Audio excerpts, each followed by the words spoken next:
Luke, if we could keep it consistent and start on the injury front, then we can have available. Same as last year. Josh is in. Reggie felt a little better today, came in, got treatment, but still doesn't feel good enough to be able to get out there and play. So we'll have the same group we did last year. Same starting lineup too? Well, we might go back to Lance. We're still toying with that. The other four will be the same. What are the things that you took out of last night's game, if anything, that second game? Well, one, that the Warriors are really good. Two, that some of our younger players had an opportunity and made the most of it. They competed, they played well, they got good experience, and that we have to play much better tonight to give ourselves a chance. The Clippers have had a pretty cohesive unit group all year and have been pretty healthy. What's the contrast there, and what are the things that you have to try to make up for in a game like tonight where the team is playing pretty well consistently like they are? Well, Doc's done a great job with this team, and they got a lot of guys that can shoot the three. So we got to make sure they don't shoot a ton of them, but we got to make sure that we're on them, we're getting them off that 3-point line. We will, obviously, is always a major part of game planning. So we got to do a job on him.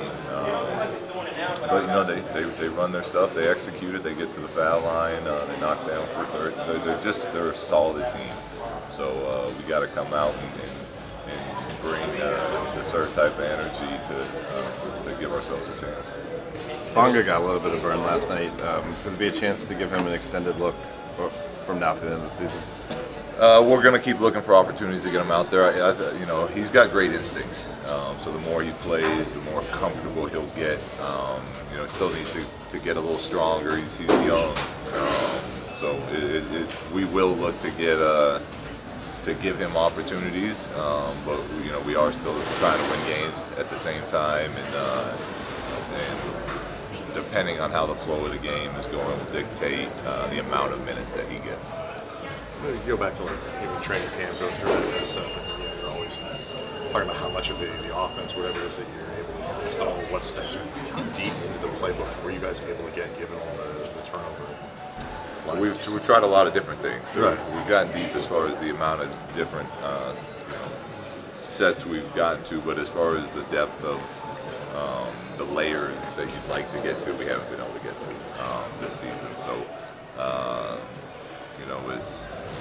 When you're dealing with as much turnover or injuries we had and lineup changes, a lot of times you want the idea behind the game planning is let's keep it simple so that players aren't overthinking things. Let's keep it simple so we can play really hard, and that's always the top priority anyways. So that's kind of been a theme as we've gotten to the second half of this season. Like second and third steps within the offense, things like that, like being able to assess just some of those they got developed. Yeah.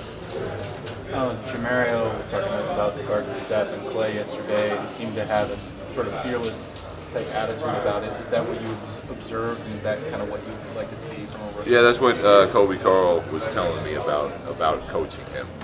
You can put him anywhere on the floor, and he's going to give you everything he has, and he's got a great feel for just making plays. Whether it's passing or defensively or offensive rebounds, he's going to make plays for you while he's out there. So, it's one thing to do that in the G League, but it was pretty impressive to see him, like you said, fearlessly doing that against the Warriors. Is it easier to kind of move up in the G League when you're more of a role guy in terms of not a scorer? Yeah, absolutely. If your thing is scoring and you're moving up from the G League, it's going to be more of a challenge. Hey, Coach, what are you trying to get accomplished over the next few games? We're trying to. We're always going to try to continue to play to a certain level. But the most important thing for our group is to come out right now and just really compete. That's what we want to see. That's what the fans deserve. That's what we deserve as far as a group. So that's our top priority is just coming out and playing as hard as we can. Coach, when you look at where the Clippers are projected at the start of the season, the trade deadline moves they made, are you surprised at the success they've had? No, they got a good team. They got good players. They got vets, docs, one of the better coaches in this league, and done a heck of a job this season with that group. So they've had an impressive year, and I'm not surprised. Has anything impressed you with the development of the younger players on the Clippers? I mean, they got some good young players there, but I don't know their development. I mean, they are playing much better now than they were earlier in the season. Because you share the same city, same building, do you feel like an inclination to compare yourself against the Clippers at all, or it's just like any other team? Yeah, I mean, it's fun. It's same city, like going at each other, but besides that, it's just preparing just like you would for any other team. Every matchup, do you guys still get up for every matchup against the Clippers? We should get up for every matchup against everyone. It's the NBA. There's no, everyone in this league can play. So, no matter who we're going against, we should be up for it.